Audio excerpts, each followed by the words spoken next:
Hi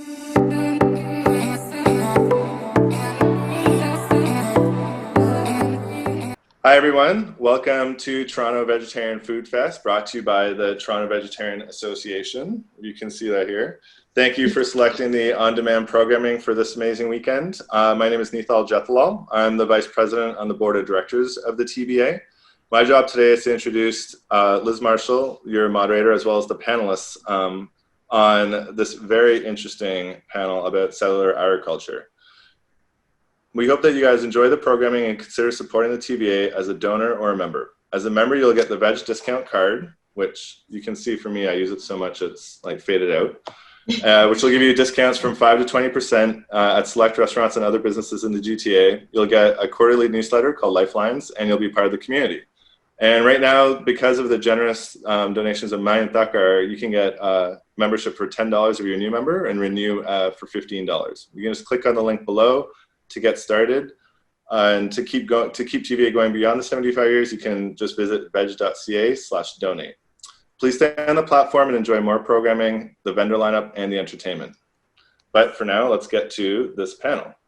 So I'm just going to introduce everybody in the order we have them here. And Liz, we're going to leave it with you, the moderator.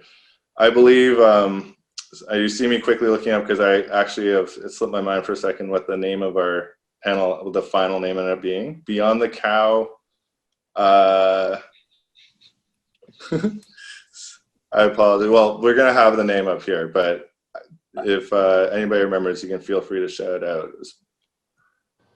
So anyways, we have a fascinating panel right now for discussing cellular agriculture in Canada. I believe it is the first all-Canadian panel to discuss cell ag in Canada, so that's exciting. We have Isha Datar, the Executive Director from New Harvest with us. Isha has been pioneering the field of cellular agriculture since 2009, when she began a deep dive investigation into the technical challenges and opportunities involved in producing cultured meat. She's quickly discovered that cell ag research was not held by a lack of interest or expertise, but instead by a lack of designated funding channels directed at this intersectional work. She has become the Executive Director of New Harvest in January 2013. And we'll get a few more details from each panelist as well throughout the course of this discussion. Next, we have Dr. Lenore Newman, Director of the Food and Agriculture Institute. Lenore's love affair with food began on her family's fishing boat, where she gained an early introduction into the world of direct marketing of local products. She's an expert in culinary geography and agricultural land use policy, and she holds a Canada Research Chair in Food Security and Environment of Geography and the Environment at the University of the Fraser Valley. She's an associate professor in the department and is also director of the Food and Agriculture Institute at UFB. Next, we have Yadira Tejeda-Saldana, the executive director of Cellular Agriculture Canada, which is a not-for-profit organization with a mission to support and promote the production of agricultural products using cells, aka cellular agriculture. She fell in love with the emerging field of cellular agriculture when she learned that we could obtain animal products such as milk, meat, and even leather without using animals. When not involved with cellular agriculture, she volunteers with the Animal Rescue Foundation of Ontario or with Pint of Science Canada to bring science closer to the general public. Yadira has a PhD from Western University, which is in London, Ontario. We have, next up is Nathaniel Erskine-Smith, who is a Liberal Member of Parliament for Beaches East York. Nate lives in the riding with his wife, Amy, who you guys can also catch as a moderator on the Vegan Lifestyles panel, who is a chef and nutrition professor at George Brown College, as well as with his two sons. Nate became an MP on October 19th, 2015. He sits on the Standing Committee on Industry, Science, and Technology. He's also the chair of the Animal Welfare Caucus of Parliamentarians in Ottawa and introduced Bill C-246, the bill that helped lead to a ban on shark finning, among other government legislation in the last parliament. And finally, we have our moderator today, Liz Marshall, who you might have also been able to see already in the documentary filmmaker panel. Liz is an award-winning Canadian filmmaker. Since the 90s, she has written, produced, directed, and filmed diverse international and socially conscious documentaries.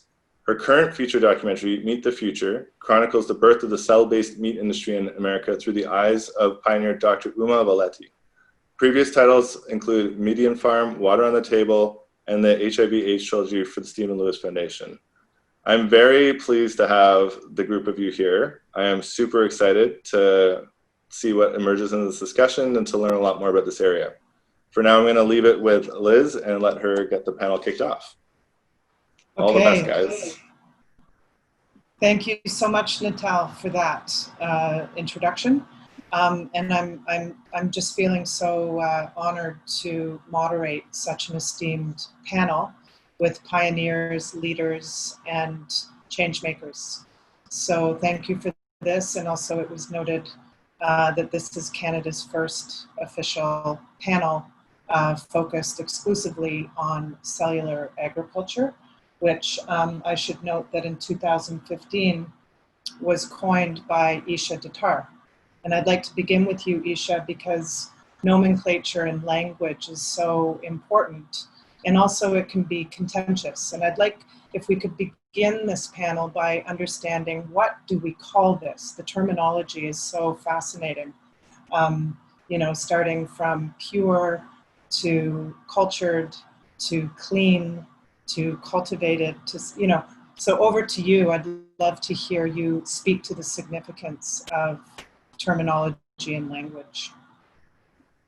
Thanks, Liz. I'm actually not going to answer this with any kind of authority because I don't think we should land on one name at this point in time. I think it's really powerful for there to be a lot of different names for a lot of different audiences right now. What I think sets cell ag apart and the idea of growing foods from cells instead of animals is the idea that it's not a vegetarian thing, not a vegan thing. And so we should come up with language that breaks down those barriers as much as possible and speaks to all the players that we need in the field in order to make this happen. So I tend to use even words like lab grown and in vitro when I'm talking to the scientists that we work with, who are very important in terms of making the technical developments. I think in different circumstances, like I'd love to hear what Yadira says about what governments, you know, would be excited to say, or what Lenore would say about what people in the food system would be excited to hear. And even with Nathaniel on terms of, you know, what governments would like to hear on the funding side of things. So I'm not really answering your question as much as inviting more answers. No, that's good. Why don't we hear from Yadira about that? Because Yadira, you know, your mission is to support and promote this emerging field in Canada.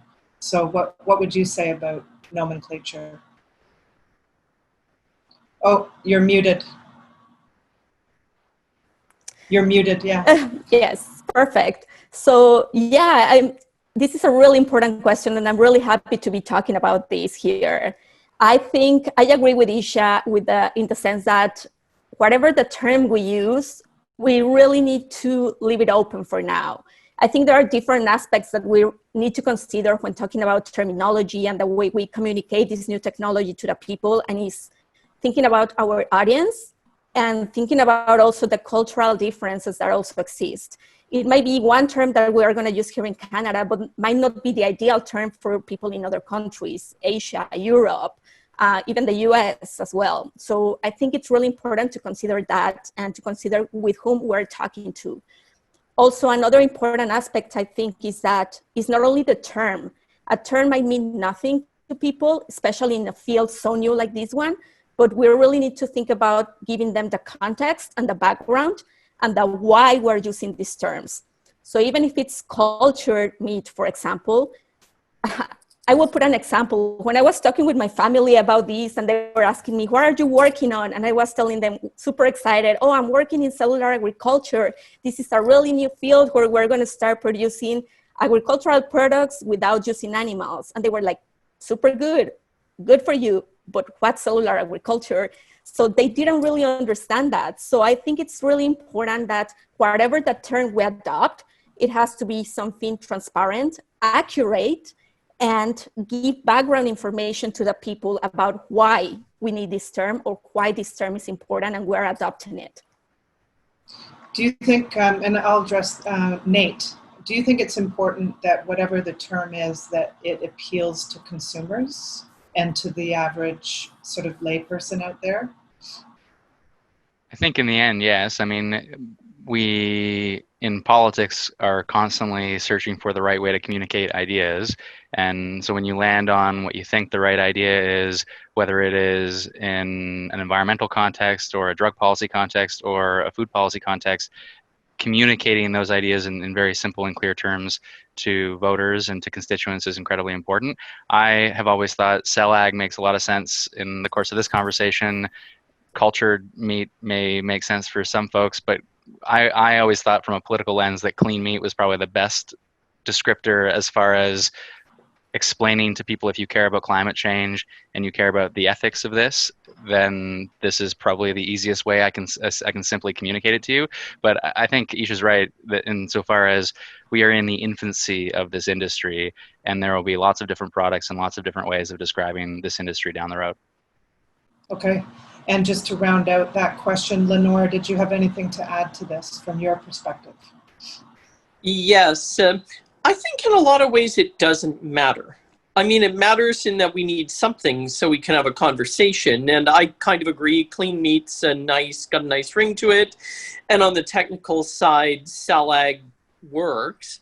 But ultimately, these technologies are so disruptive that down the road, they're just going to win over animal agriculture, no matter what they're called. And we've seen that time and time again in the history of innovation. I mean, best tech wins, cheapest tech wins, and that's what this is. And so I think we do get a bit caught up at this stage where it's largely aspirational, where you can't go out and buy the products. We're still kind of circling around that naming. And of course, the industries that are, to be honest, quite frightened of these technologies are also trying to work around the name. And, in the States, we see that with people pushing back against things being called meat or dairy or cheese. Ultimately, and it really doesn't matter. The best tech does win. So I think it'll sort itself out ultimately. Yeah, it's definitely a process. I should just add for our viewers that, I'm not a scientist, I'm not an expert at all, but in making Meet the Future, I was very privileged to be able to witness on the ground, over 3.5 years, sort of the being on the front lines in a sense, during the genesis phase of the birth of this industry, making Meet the Future. And everyone on this panel is an expert in their own way. And so let's talk about, what is this? Is it science? Is it technology? Is it food?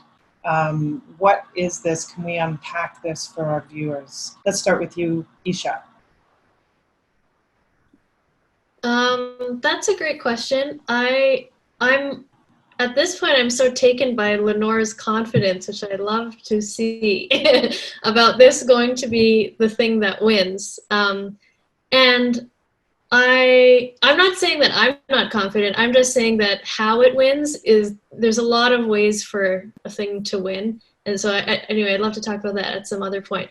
But what is this? I think what this is a next era of agriculture. I think it's a very clear continuation of the pattern of how agriculture has developed, which is always towards more controlled systems, more food per square foot. And to me, I just think this is the next phase. I think it's much bigger than meat. I think it's much bigger than animal products. I think it's a completely new way of growing organic stuff. It's actually even bigger than food, I think.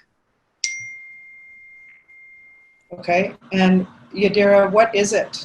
Can you sort of unpack how do you explain to your constituencies, what exactly is this? That's a really interesting question, and something that we've been trying to figure out as well, because it's such an emerging field that we really need to find where it fits. So for me, the way I see cellular agriculture is interdisciplinary. It's a combination of different, not only disciplines, science, technology. We have bioengineering, we have tissue engineering, we have food science as well involved here. We also need the social aspect as well, and how people are going to perceive these products and accept them. So for me, it's a field that is combining so many different elements to bring the next revolution of food that we're going to have out there that is going to be better and improved. I see it as a blank page that we have right now, where we are able to actually draw the path that we want for this new field to come out. And we want it to be better. So let's make it and have this opportunity of drawing that path and making it better than what we have right now to produce our food, using all these different technologies, bringing them together. And Lenore, how do you understand this intellectually, or how do you talk about this food technology? Well, I guess I would largely agree with Isha, given my job is to look at the whole arc of food technologies over the last 10, 15,000 years. To me, this is the next step, and it's a very big step. But it's not as shocking when you dig into it as it seems at first. And when I look at a cow, I mean, we have to remember there's no such thing as a natural cow. The cow is a piece of technology bred out of a wild animal called the auroch, which is extinct. And when we look at a chicken, it's bred out of a kind of unknown wild ancestor of the genus Gallus. And it's a bit of a creation. And what's really interesting is if you went back 200 years and looked at the chickens and cows of that time, you wouldn't recognize them. We have changed those animals so much in the last couple hundred years, and we've now hit the end of what that natural breeding can do.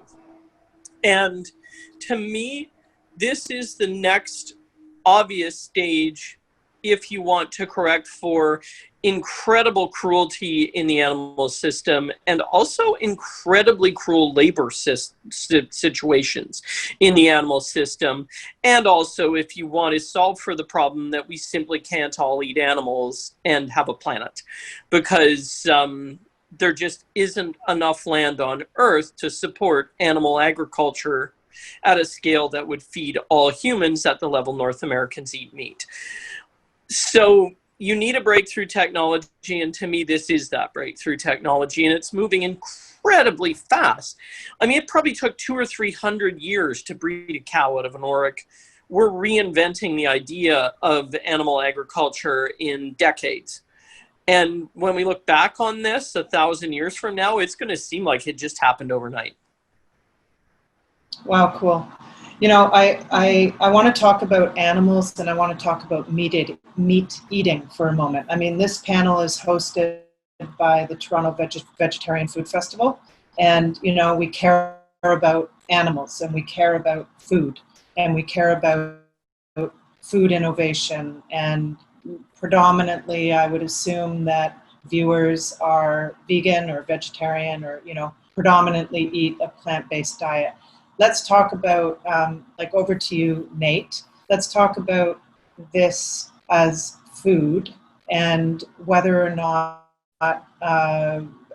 what is the connection to animal advocacy, veganism, and this food innovation? Well, I think to pick up from where Lenore left off, I think of this as food policy, and I think people are increasingly recognize the importance of food policy as it relates to our health, as it relates to our environment, as it relates to the way we treat and frankly mistreat animals in our society. And so how does food policy shift? Well, healthy eating through a food guide can help, and encouraging more plant-based options, sure. Making sure that we are funding more plant-based foods is really important. Well, here's another area that can make a demonstrable difference. When we think of the impact on intensive animal agriculture and the poor outcomes for our climate, intensive animal agriculture and the horrendous cruelty for billions of animals.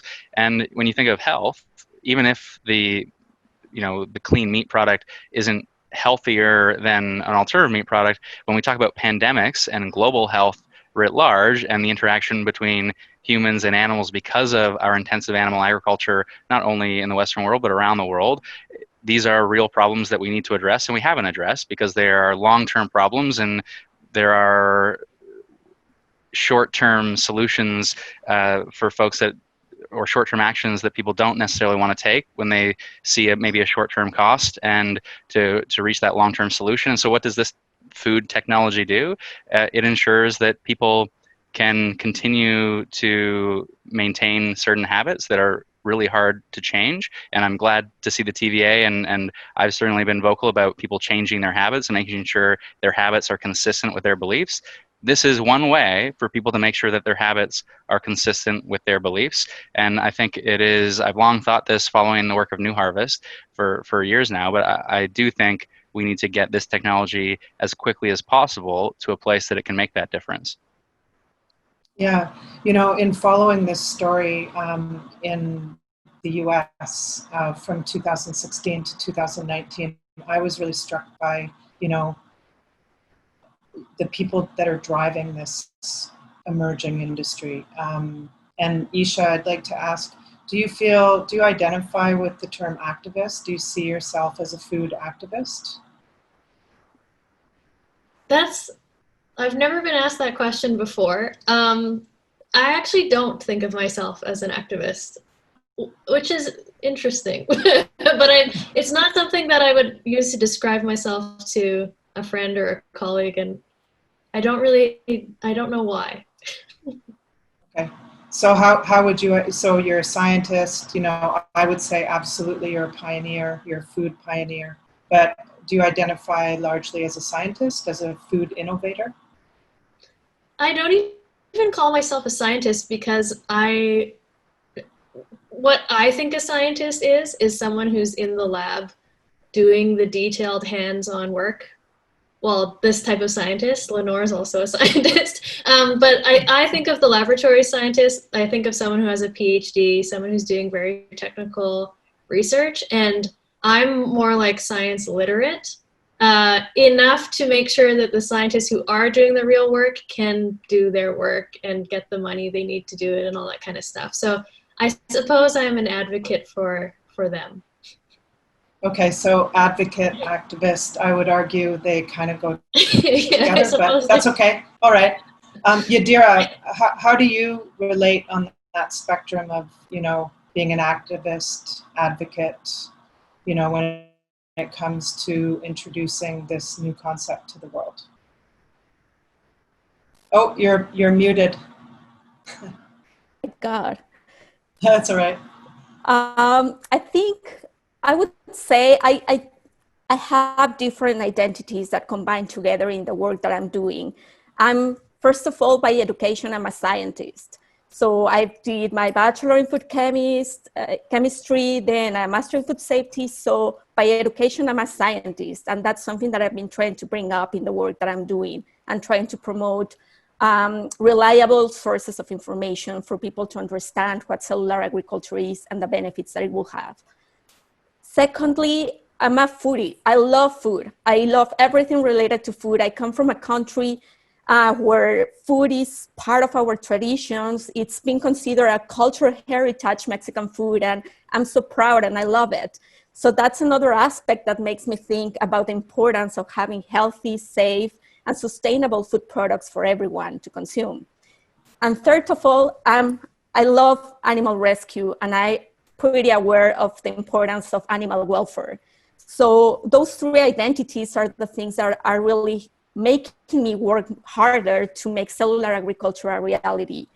And I really believe in the potential that it has. And that's the reason why I'm here. I'm trying to work and support the field in Canada. Cool. Like, you know, the enormous leap in faith and energy and I'm going to use that word, faith, or I don't know, passion that goes into this new concept, this new idea, this birthing this new industry is just enormous. And you know, Lenore, how would you, in your capacity, your role, how would you identify in terms of your own way of seeing yourself in relationship to food? It's a very complex question, because at some level I am a scientist documenting an inevitable transition in human history in the food system. But at another level, as a Canada Research Chair, I do have a role publicly. And I see that as I try and bring truth to misconceptions. So I often find myself correcting people on misconceptions on genetically modified foods. Or, you know, if someone asks me, should I quit flying or should I go veg? I'm going to say, well, you should go veg. The carbon impact is much bigger, even if you don't care about anything else.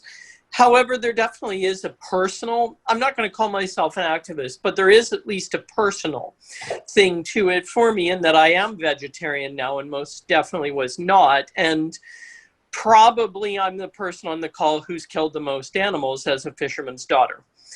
And I definitely hit a point at which I didn't want to club things to death anymore. And I had to ask myself, well, if I don't want to kill dinner with a stick, am I really okay paying someone else to do that? Is it really somehow better if that happens off the stage? And, you know, my partner is vegan and she had a lot of really good arguments. And so there is a personal thing. And I do feel people have to come to that themselves for their own reasons, be it health, environment, animal ethics, worker ethics. So I'm not really an advocate, and I'm not out there saying you have to go veg, but I am presenting facts, which is a little beyond just the dispassionate role of documenting something happening. I am saying, well, no, you should really seriously look at the implications. And that does mean sometimes I'm giving very uncomfortable lectures where I'm saying, look, you got to realize how bad conditions are in slaughterhouses for animals and workers. And if you're going to be choosing to eat these products, you need to know. And then I leave it up to you what you want to do with that knowledge. Okay, great. Nate, I feel like you already answered that question, but did you have something else you wanted to add to that? I was raised vegetarian and never killed anything, but I never really thought of myself as an activist per se. And I probably shied away from that role even in getting elected. I didn't see myself, you know, on the front lines holding a sign and trying to shut a restaurant down or something like that. I just never felt that was the role that I was to play. But I've played increasingly that role in some respects, having introduced an animal rights bill and then seeing the pushback in politics. And I'm quite frustrated by that pushback. And so I do think those who have that knowledge and have that passion do need to be as forceful as possible. And so I would go beyond Lenore's role insofar as I would say I do make the moral argument that the people ought to care and then present the facts to say, if you do care, here's the way you ought to change your behavior. And here are the things you ought to call on other elected officials to do if you care, and the change that you ought to make. And when I meet with folks who care about climate change, I say, well, you know what else you should care about then? So I try as much as possible to include these issues in my advocacy, and I've increasingly come to the view that the systemic change that we need is food policy. And so, the more one cares about animal rights, the more one cares about climate action, the more one ought to care about changing the way we think about food.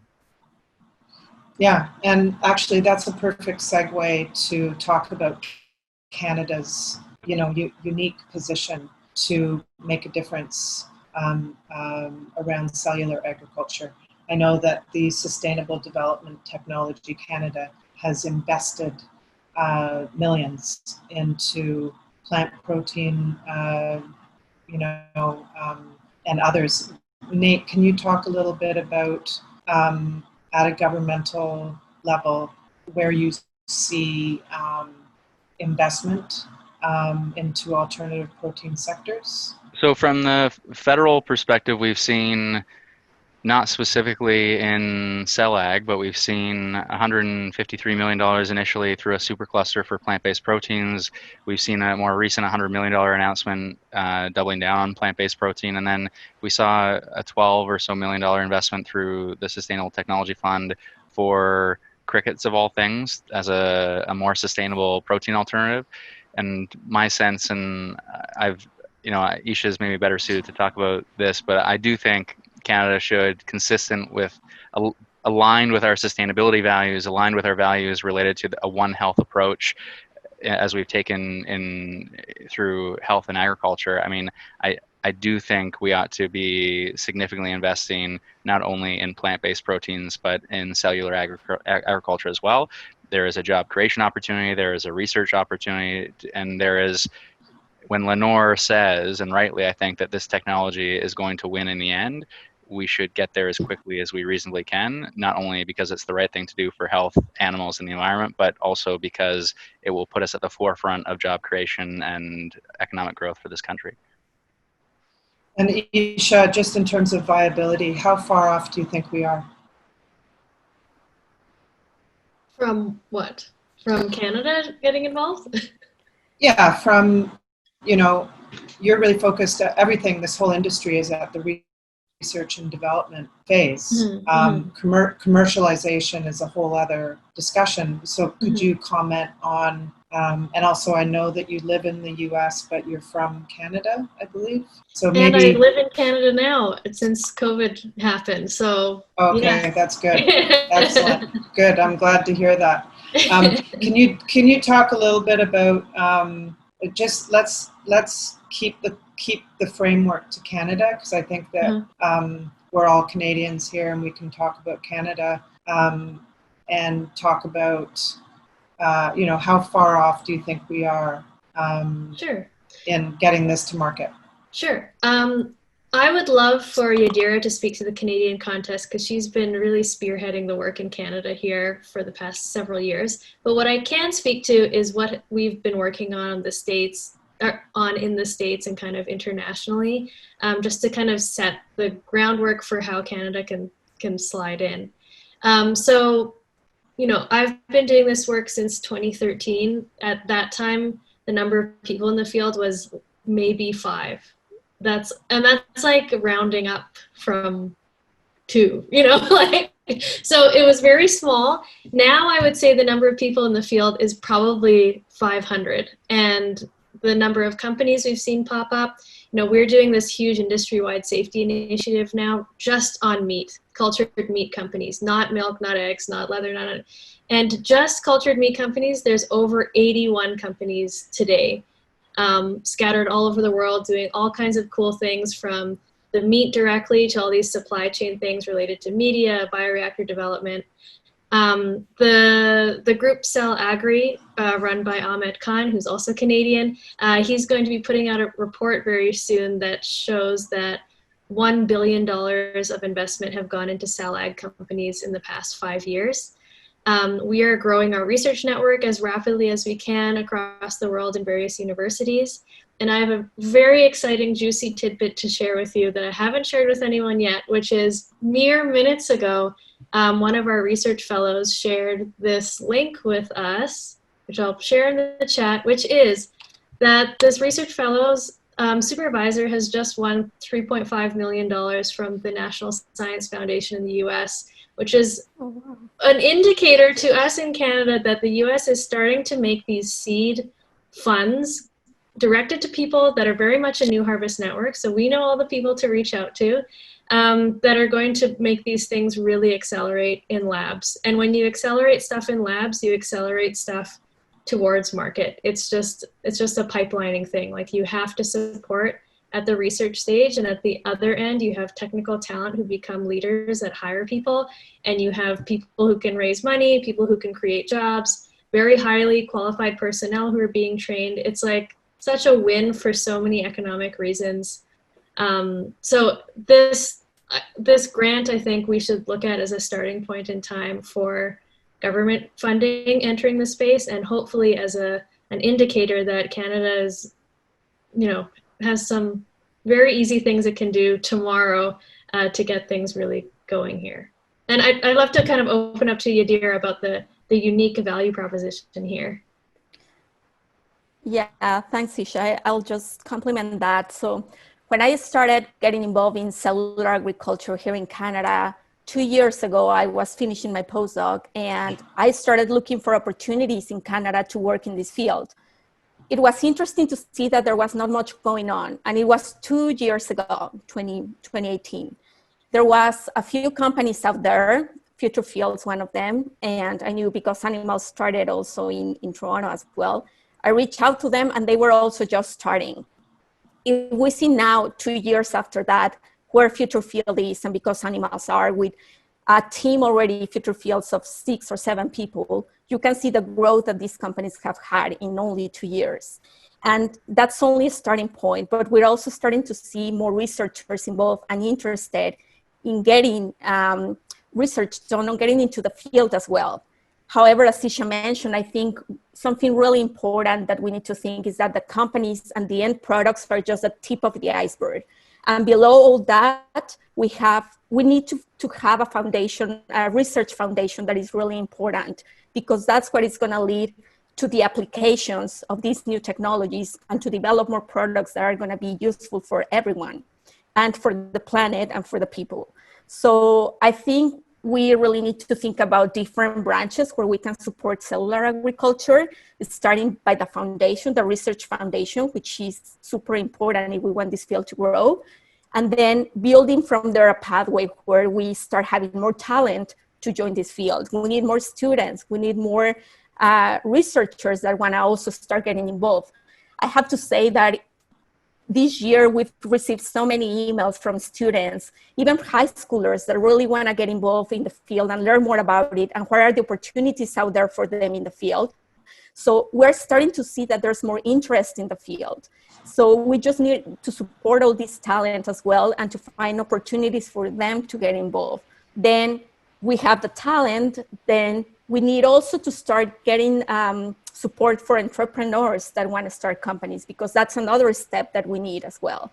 So it's like a ladder that we need to start building up in order to get to that tip of the iceberg where all the companies and the products are going to come. Canada has all that talent. We just need the support, the public support as well, for making it happen as well. So then that, how far off do you think the Canadian government is investing in research in this sector? Lenore, can you speculate? Well, I don't think that's the right question, Tess. Okay, all right. What is it? The truth is, this is a great environment for a cell ag company because the government would invest in it today through SHRED credits, which are credits that support research. And we have a much better research credit environment for companies than they do in the States. We also have some specific pots of money for researchers that are really useful. I mainly do research on the ground in the area of cellular dairy. And that's been supported by Genome BC, for example, which is very interested in funding projects in the cell ag sphere. And so I think the research environment, it's already there. To be honest, for this to work, we don't need another supercluster. I mean, although I think for Canada, the real big opportunity is actually probably in feedstock, because we are a grain superpower. And ultimately, these products are made out of your basic carbs, but also sugars. And Canada is one of the few places with a sustainable source of sugar. The one thing that keeps me up at night about these technologies is the last thing I want to see is more land dedicated to cane sugar, because it destroys the most important ecosystems on Earth.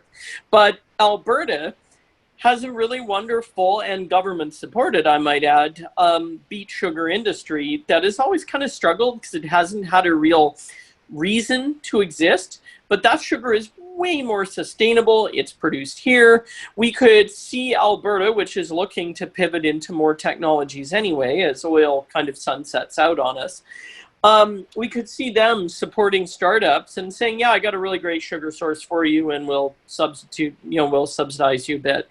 I think we also have to realize too that we're talking about a pretty wide suite of products, in that we already use cellular agriculture products every day. In that the first cell ag product to be widely used was insulin, which is produced through cell ag technologies, genetically altered yeast. And on the food side, the first product to be approved was rennet. And most of the cheese that we eat is used with a chymosin that is produced using cell ag. And it's been there for years, for a decade or more. And we just don't kind of see it. And I would say dairy is here now, and Canada needs to just accept that and realize it's going to happen and maybe do some planning for it. In that I can walk into a store in San Francisco and buy cellular dairy ice cream today. It is approved and on the shelves. I can't, of course, because the border's closed. Otherwise, I would be doing that because I really want to try it. So we're going to see the dairy appear in the next few years. I mean, I think the meat is still a little ways off, but I mean, we're still talking 5-10 years before it's commercial, and it's going to happen really fast. And so I think where government needs to intervene, I don't even think they really need to help too much. They just need to be ready. And they need to realize these technologies are going to break some of our policies that are actually totally designed for an animal to be in the system. And so there's going to be policy hang-ups that government could help smooth out around things like land use, supply management, around farm credits, around research credits. In a way, it's almost like making the system friendly for a technology that's never existed before, because that's always difficult. And bringing this back to our vegan viewership, predominantly vegan viewership, I assume. Let's talk about, will vegans, vegetarians want to eat this? I've been sort of observing threads, discussion threads for the last 4 years as a filmmaker, as an observer, just looking at those conversations, and I've really noticed a shift. Nate, do you want to talk about, I don't know, what do you think about that question? I think it entirely depends upon when someone became vegetarian or vegan in some respects. Where I grew up vegetarian and I have like no interest in a lot of alternative meat products. I find, the little fake shrimp that are in certain dishes, like I don't want to eat that. It's too real to me as far as it goes. So I'm not that. What I would be interested in, but this is just, again, I was raised vegetarian, but then became vegan later on. And so when we think of dairy, I think of cheese and cheese that melts. And vegan cheese is, it's moving along quickly. But guess what? If we had casein that could then help make cheese melt and vegan cheese melt in a more significant way and replicate real cheese, yeah, I think I would be very interested in that. So I think it really, whereas I know some other vegans probably go, you know what, it's completely a moral issue. And if there was an ethical source of meat and I could get the chicken nuggets that I loved or the burger that I really loved before, then, and that's why plant-based products that are more closely replicating these things are more successful, obviously, in some respects. So I do think that people will want this, and beyond the vegan population, because guess what, that's still a fraction of the consumer population. And if we want to change people's habits, let's actually get the people who haven't been willing to change their habits yet. That's the critical mass that we need. So in terms of coming to Canada, the last thing I'd say, just on Lenore's point, I personally think I am keen to see us capitalize on this in a Canadian context more. So I would like to see more of a financial push and seeing this from an economic development lens, not just saying let's let it happen and some of it will happen here and some of it will happen elsewhere. But I do think we have to get our regulatory framework right. And when we see the FDA have this proactive conversation, and when I raise it with Health Canada, it's like, oh, this isn't real for us yet. We aren't really thinking through how we can help these products come to the Canadian marketplace. We have to make sure Health Canada is in a place that they're not going to be an obstacle. And that is a conversation that I've started to have with folks at Cellular Agriculture Canada, but it's one we have to seriously have with Health Canada. That's great. Yadira, do you want to comment on sort of, maybe can you share what are the next steps that CellAg Canada will be taking with Health Canada? Yeah, that's a really good question, and we've started those conversations also with the government. I have to say they've been really interested so far in this technology, and they are working closely with us in trying to come up with a framework that it's going to be available for these products when they come to the market. Of course, it's a long-term work that we're trying to do here, but we're starting those conversations, which are really important to have. I think right now, because the technology is so new, is the right time to start getting all the stakeholders involved and trying to come up with ideas of how these products are going to be, because it's so new for everyone, even for the government. So they really need to think about these technologies, and the companies or the industry and the researchers are the ones that are going to be able to provide information that the government will need to start thinking about this pathway that they will need to follow. So I think right now is the right time to start that, and we're working on that as well. So there's going to be something coming up soon that will help us start shaping what the regulatory pathway might look like here in Canada. That's exciting. Great, I look forward to following those developments. You know, in 2018, people that have been following this topic and people that have seen Meet the Future will know that, you know, there was a historic meeting in Washington, D.C. At the USDA, a joint meeting with the FDA, and there were so many stakeholders, pun not included, pun intended stakeholders in the room, including Isha, and so many interesting comments on the public record about the topic of sustainability, about the topic of climate change and feeding the world and needing solutions, and from so many fascinating different perspectives. I'd like to talk about, as we're sort of wrapping up this panel, the topic of food security, climate change, sustainability. And I know, Lenore, that this is really an area of expertise, and we're so honored to have you on the panel. Could you please address the significance of this from that lens? Yes, it's mission critical. The meat industry is in some ways the largest problem we have. It's certainly one of the few that we can easily solve. And it's just because of the natural inefficiency of animals. And when I look at a cow, I know that for every 100 grams of calories you put into that cow, you get 3 out.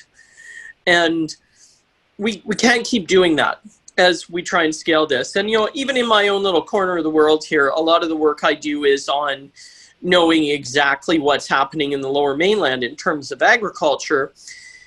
Of the agricultural land reserve lands that are in use, 70% of that land is growing fodder and feed and acting as grazing for the chickens and cows of the Lower Mainland. 70% for 2 categories of food. And the problem is when you take that to a global level, and Evan Fraser at Guelph has done some really neat studies, it shows we just can't eat animals at the scale we do. I mean, agriculture is already touching about 40% of the Earth's entire land surface. And it really does emerge quickly as one of the worst problems we have is agriculture. But it's also interesting in that it can be a solution, in that agriculture is one of the few industries that can be flipped, so it's actually carbon negative, so that you're actually taking more carbon out than you're putting in. And one of the keys to that is some of that grazing and fodder production. If you can reconvert that land into wild lands, you actually can solve the problem. You can help draw down the carbon deficit. And to me, it's one of these easy, low-hanging fruits. And so I see it as absolutely key to food security, absolutely key to solving this problem. And one of the big pushbacks I get is people argue from the extreme. They're like, well, what about my Parmigiano Reggiano? You can't replace that. What about my Wagyu beef? You can't replace that. And I'm like, no, I can't, number one. But number two, who the heck are you that you're eating Wagyu beef every day? I mean, who am I talking to here? Because the reality is, most of animal agriculture produces very low quality product that's used as an ingredient. So about 70% of all the milk in America goes into milk proteins that go into things like your Cliff Bar, or it's just an ingredient. You can replace it without even noticing. And yeah, the cows in Italy making Parmigiano Reggiano, yeah, they're probably still going to be doing their thing, creating that high value product. But if I can cut out 70, 80% of one of the biggest problems for climate change, I have, practically solved the problem I needed to solve in one swoop. And to me, that's just, it's the thing we need to do. Wow, that's really powerful. We're coming to the end now, but Isha, do you have something that you can add to that? Yeah, I just have 2 points that I wanted to add before the end. One, and they're both tied to Lenore's enthusiasm for this being inevitable in the next 5 to 10 years from before. The first thing is the idea that this is going to disrupt animal agriculture. Lenore and I were chatting about this some days, weeks, maybe ago, and I don't think that cell ag is going to disrupt animal agriculture. I think that animal agriculture is going to disrupt itself by being a crappy system. And, COVID has proven that there's, weaknesses in the system. Climate change is showing all kinds of things. And so from a food security, food sustainability perspective, we must advance cell ag in order to maintain our protein supply and kind of keep things going without too much of a radical, who knows what might happen if all the cows are wiped out and all the pigs are wiped out through African swine fever and all these things that we don't hear about as much in the news because it happens to animals instead of people. So that's my first point. My second point is because there's this inevitability and because Canada has such great supply chain crops, we need to make sure that this cell ag happens in Canada and does not happen to Canada. And what I mean by that is we want to make sure that those supply crops are used by companies that are based in Canada, that employ Canadian people, that are exporting Canadian products, and not us simply growing the beet sugar in Alberta and then shipping it over to somewhere else to have all the revenue being generated. Like that to me is the low-hanging fruit, is we have all the talent here. We have an incredible asset in Canada that we don't have in the States, which is agricultural talent, biomedical talent, like all the pieces of the interdisciplinary cell ag puzzle are in the same place. We don't have this situation like in the States where you have these coastal elite schools working on the biomedical stuff and the schools, land grant schools working on the ag stuff, and there's a real huge separation between where that innovation happens. We have most of our schools have both of those things in one place. So to speak to low-hanging fruit, funding research here is a no-brainer in my opinion, because it cues us up for just enormous economic advantage, and we already have all the puzzle pieces in place. Amazing. Yadira, do you have comments? Oh, muted. You're muted. Of course, I couldn't end up doing it right, but okay. Yeah, so I think Isha mentioned something really important, and it's the fact that Canada has this great potential just because of the talent and the possibility of developing these technologies. Again, I'm an immigrant, and I came to Canada also because I knew about the potential and the opportunities that this country could give us. And I believe in that. And that's something that I think we really need to spread the word about it. And cellular agriculture, I see it has a lot of potential to transform our agricultural system. And it's only one piece of this huge puzzle and alternatives that we have to solve one of the biggest issues that we're facing worldwide, which is climate change. Climate change doesn't care if we're a farmer, if we are a researcher, it doesn't care. It's something that is affecting everyone. And cellular agriculture has that potential of helping us solve and having a big impact in an industry that we know that is having one of the biggest impacts in climate change, which is agriculture.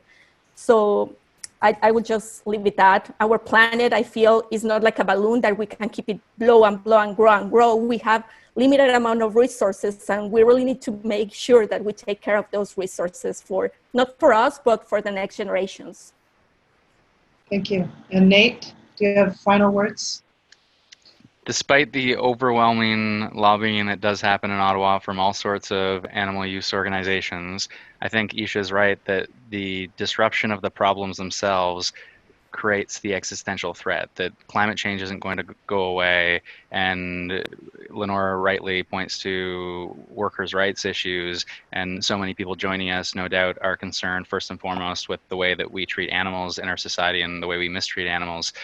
I do think, though, that now that there are real solutions on the table, we are going to have to take a serious look at not only making sure that those solutions are expedited, but also, just as we need to tackle climate change, and the reality is we can't continue on the path that we are on, and so we can't be dispassionate about it. We have to say who is going to be affected, who is going to be disrupted, and how can we support those industries, and really not the industries themselves, but the individuals behind those industries as we transition. And I think so too, when we look at this issue and we know that agriculture plays a significant role, different kinds of agriculture play a significant role in Canadian society, how do we ensure, whether it is the supply chain, we're helping Canadian farmers feed into the supply chains of the future, or as Lenore says, we're allowing them to repurpose land, how can we take a constructive look and we say, we are here to support. The world is not going to look the way it has looked, despite the aggressive lobbying, as I say, that I've seen in Ottawa.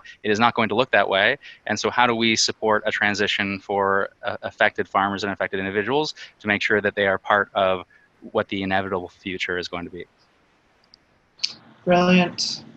So Nate, Lenore, Yadira, and Isha, this has been really an excellent conversation.